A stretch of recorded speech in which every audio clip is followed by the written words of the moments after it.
Amigos, amigas, ya estamos listos para hablar como los chayoteros no se atreven, no les interesa o no les conviene porque no van a morder la mano que les da de tragar. Yo soy Vicente Serrano y como siempre le pido que no permita que le den más de lo mismo. Le duela a quien le duela, le pese a quien le pese. Estamos transmitiendo en vivo y en directo desde nuestras trincheras independientes, alternativas y digitales. Y aquí van las noticias que a esta hora de la noche nos envía nuestro jefe de información, Mario Toledo.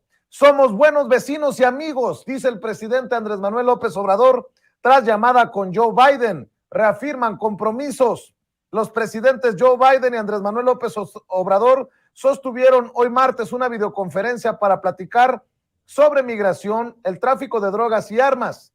El presidente López Obrador destacó que el diálogo reafirmó el compromiso de trabajar en resolver la crisis migratoria de distribución de drogas sintéticas como el fentanilo y las armas. La Suprema Corte de Justicia de la Nación admitió a trámite la impugnación del Instituto Nacional de Transparencia contra la negativa a permitirle sesionar con 4 comisionados y ordenó notificar a la Presidencia de la República por si considera necesario intervenir en el asunto. El recurso de reclamación del INAI fue enviado a la ponencia del ministro Javier Lainez Potisek para que él presente el proyecto de resolución del asunto ante sus compañeros de la segunda sala de la Corte. El presidente Andrés Manuel López Obrador dijo en la mañanera que el Poder Judicial Federal está podrido y no tiene remedio, un día después de que la Suprema Corte diera un revés al Plan B, esta serie de reformas electorales propuestas por el Poder Ejecutivo Federal, o sea, el presidente. Anunció una iniciativa el presidente en la mañanera para que las y los ministros sean electos en las urnas. Ignacio Mier, coordinador del grupo parlamentario de Morena en la Cámara de Diputados, adelantó que su partido presentará una iniciativa de reforma, precisamente haciendo eco de esto que dijo el presidente, para que los ministros y ministras de la Suprema Corte de Justicia de la Nación sean electos por votación ciudadana. En conferencia de prensa, el diputado de Morena respaldó la propuesta inicialmente formulada por el presidente Andrés Manuel López Obrador, por lo que reveló que presentará la iniciativa al dirigente nacional del partido, Mario Delgado, para que quede asentado como parte de la agenda del trabajo de Morena. El presidente, de hecho, anunció en la mañanera que propondrá un plan C después de que la Suprema Corte invalidara en su totalidad la primera parte del plan B. No tienen remedio, el Poder Judicial está podrido, están actuando de manera facciosa y ahí viene el plan C, dijo el presidente. Y de hecho, la ruta para consumar este plan C será en las urnas, en las elecciones de 2024, donde van por tener mayoría en el Congreso de la Unión. De acuerdo con el primer mandatario, la ruta para consumarlo consiste en lograr la mayoría calificada en el Congreso en las elecciones del próximo año, a fin de poder aplicar las reformas necesarias que son de interés de la 4T.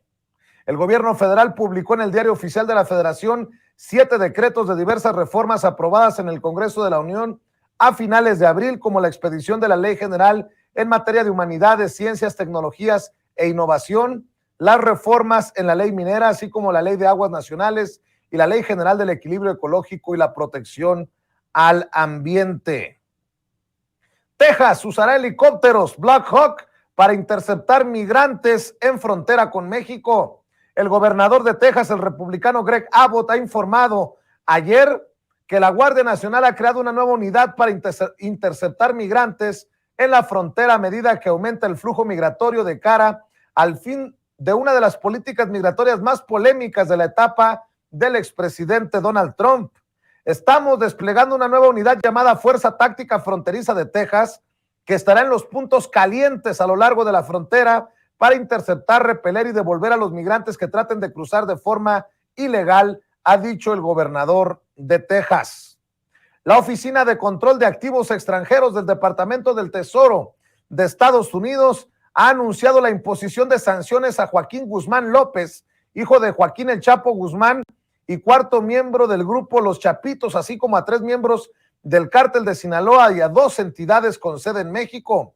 Los sancionados forman parte de una red del cártel de Sinaloa, dicen las autoridades de Estados Unidos, supervisada por los Chapitos y responsable de una parte significativa del tráfico de fentanilo y otras drogas mortales hacia Estados Unidos, según el Departamento del Tesoro.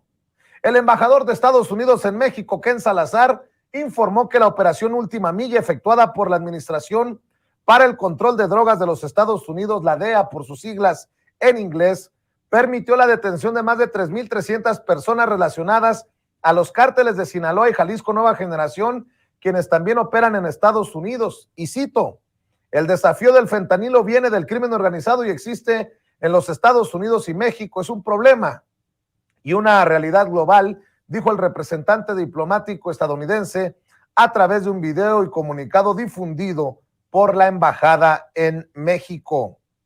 2 integrantes de la Comisión de la Verdad de 1965 a 1990 renuncian por falta de apoyos. 2 miembros de la Comisión de la Verdad del periodo 1965 a 1990 presentaron su renuncia ante Alejandro Encinas, subsecretario de Derechos Humanos, Población y Migración de la Secretaría de Gobernación y presidente de dicha comisión, argumentando la falta de presupuesto y de interés, dicen ellos, del presidente. Con un acuse de 7 páginas que fue entregado al subsecretario, los integrantes Carlos Pérez Vázquez y Fabián Sánchez Matus desglosaron 4 puntos en los que detallaron la inexistencia de recursos para el Comité de Impulso de la Justicia, la no formalización del trabajo de la comisión, así como las disfuncionalidades de la misma y de la imposibilidad del cumplimiento del mandato. México eximirá de impuestos a empresas que inviertan en 6 lugares estratégicos del sur del país. El gobierno de México anunció ayer lunes la exención de impuestos por hasta más de 3 años a las empresas que inviertan en 6 lugares estratégicos del sureste del país, donde el presidente Andrés Manuel López Obrador construye sus obras prioritarias. Con este anuncio, la Secretaría de Economía inicia una serie de encuentros y conferencias con el sector privado nacional e internacional para promover el arribo de inversiones al Istmo de Tehuantepec, informó la dependencia en un comunicado. La secretaria de Economía, Raquel Buenrostro, también detalló las bases de la licitación para potenciales desarrollos en 1,623 hectáreas en los estados de Veracruz y Oaxaca, zona denominada como el Istmo de Tehuantepec, donde se impulsa el corredor interoceánico que conectará al Pacífico con el Atlántico. El pueblo no es tonto. De enero a abril de 2023, aprobación de Andrés Manuel López Obrador sube 6 puntos y alcanza el 80%. De acuerdo a un estudio de opinión de la empresa demoscópica de las eras, Demotecnia, señala que de abril pasado a la fecha el trabajo del presidente Andrés Manuel López Obrador ha tenido un nuevo y considerable repunte. Al preguntarle a la población cómo califica su trabajo en una escala del 1 al 10, señala que tiene una media de 8.3, superando al 8.1 que mantenía en enero de este año y el 7.8 de agosto de 2022. Un 80%, o sea, 8 de cada 10 mexicanos, ha declarado que aprueban el desempeño del primer mandatario, mientras que sus detractores han disminuido, pasando en meses recientes del 18 al 12%, mientras que apenas el 1% de la población dice ni siquiera saber del asunto. Ayer lunes, 2 de los hijos del presidente Andrés Manuel López Obrador visitaron Palacio Nacional.